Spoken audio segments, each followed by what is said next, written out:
Шығыс Қазақстанда экспортқа негізделген 30-дан астам өндіріс орны жұмыс істейді. Бұл өлкедегі отандық өнімдердің шетел нарығында үлкен сұранысқа ие екендігіне дәлел. Мәселен, Глубокое ауданындағы Изотерм кәсіпорнынан шығатын минералды мақта сапасы бүгінде ТМД-мен қатар бірнеше Еуропа елдерін тәнті етіп отыр.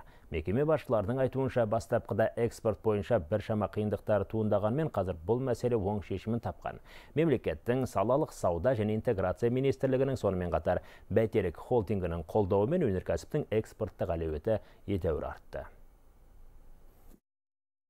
Основное сердце нашего производства – это печь.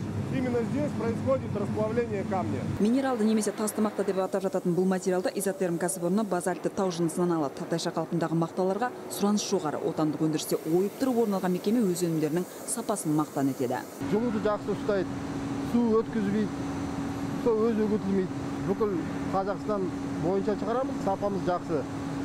Біз әрі тырысамыз, сапамызды жақсарту үшін. Суыққа да, ыстыққа да, суға да, буға да төзімді материалды қазір қолданбайтын жер жоқ. Жеке үй құрылысынан бастап үлкен өндірістер мен ғимараттар салуда теңдесі жоқ құрал. Әу баста өндірген материалдарын тек Қазақстанда өткізіп келген компания бүгінде шетел нарығын еркін игерді. Бұл тұрғыда Қазақ экспорт акционерлік қоғамының қолдауы ерекше болыпты. Аталған компания тек биыл жалпы 113 миллион теңгеге жоқ сомаға 4 бірдей экспорт тасымалын сақтандырған. Бұл бөтен мемлекетте бәсекелестікке төтеп беруде үлкен демеу дейді өндіріс жетекшілігі.